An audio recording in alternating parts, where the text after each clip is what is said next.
Welcome back to another Toolbox episode where I share some of the mods and assets used in my build. As most of you know, this channel was kickstarted with the UK-inspired rail network, concentrating around the major northbound stations in London and working as far as Wolverhampton if the map size will allow it. Being that we still have a fair bit of London involved, I have and will continue to have a fair chunk of the London Underground, or Tube as we like to call it in the UK.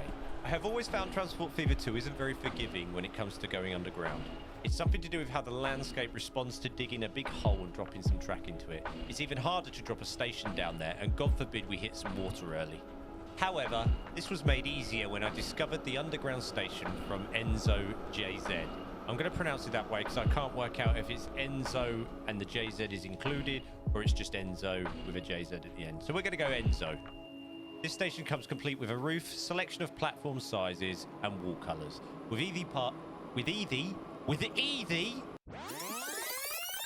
This station comes complete with a roof, a selection of platform sizes, wall colours, and easy pathing connections to the surface, and even other close by underground stations. So let's drop into a test map and give you a quick rundown of how this works.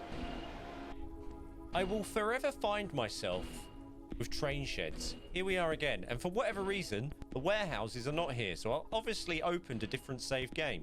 Anyway, I've also had a little practice. As you can see here, we've got the Milton Keynes Annex and sidings, but we're going to make some new underground stations. So we're going to basically go into our station buildings, type under. This is your underground station. As you can see, I've already curved it a little bit. So we're going to go to the back of the top. You can basically have a range of selection with this. You have platform wall patterns. You've only got two, which is a shame. And then you've also got station floor patterns as well. So for the purposes of a demonstration, we're going to go black. You can also change the radius, as I've already shown you. You know, center it up for straight, curve it. We're going to curve it that way. Platform height, I generally leave alone unless I want to play with it depending on the height. I generally just leave that to default. Slope I generally leave alone as well. Don't play with that too much. I think that just changes the slope of the platform if you want it sort of facing upwards a little bit. I like to keep my platform straight, but I do like a bit of radius on them. Track type. You can choose the track type here, so you can go to high speed, etc. I like to, again, to maybe do this when I've edited it, so I don't really worry about these settings too much. Same with platform width. I don't really worry. I'm going to select 15 now, but I think it's on like 10 or 5 default when you first open it up. And I'm going to place my platform here. The reason being is it also plops your your stairs to the surface automatically. And this is why I generally go into configure, and I will generally go in and just destroy the platform and then add my own 15-meter platform. Like so, even though that hasn't gone black. Can we change that to black? There we go. Yes. Change it to black again. And then what I'll do is I'll add my stairs in the middle wherever I want them, just depending on where the road is on the surface, where I want the connection to be. We've also got stairs to lower level. I'll show you that in a second. If you're using electrified tracks, and make sure you select the track cat tab on the top. The normal track will just you won't be allowed. So if you're using electrified trains, basically make sure you use track cat. I found that as a safe option. If you use normal track, you're not gonna, even if there's a selection of track here that just says it's electrified, like the wireless, it won't be. So I've always gone to be safe, track cat. Onto my third rail option that I know has no overhead, and I will place those here. Now what you can do is, if you want to extend this, you want more than just two tracks under here, you want more, you can add more. You can have more track, you can have more platform, like a normal modular station. You can add as many as you like, but then we're going to leave it like this for demonstration purposes, and we're going to exit out of this. I'm going to leave these two up, and I'm going to add a bit of road. Let's add a bit of this road, and we're just going to go across as if it was street view. Then I'm going to go to street connections, and I'm just going to add two, depending on what way around I want them. I'm going to add one here, one over here. As you can see, what it's done is automatically suggested, do you want these connected to your underground station construction? And it's ticked them automatically. If you untick them, it won't connect them. If you tick them, it will connect them. It's as simple as that. And we press the green tick, and they are connected.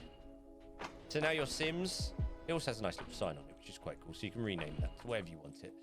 Now, Sims can get down to the underground station. You can send your tracks off wherever you want them to the next station, or however you're building your lovely trains, train world, train transport.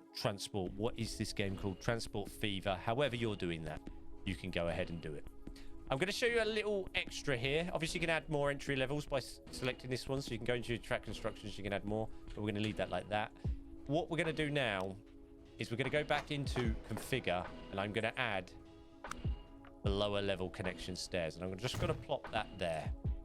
Then I'm going to exit out of this. I'm going to go into this bad boy. And it's already there, my other station. And I'm basically going to stick another platform, another station underneath this one. And we're going to... And it's going to be facing this way, so it's going to be crisscrossing it. And we're just going to drop that a little bit, and we're going to plop that underneath our current station. Then I'm going to exit out of this. I'm going to go into my configure again. For demonstration purposes, I'm not going to mess around with the platform or the track here, but I am going to add an up staircase to surface staircase just in the middle there.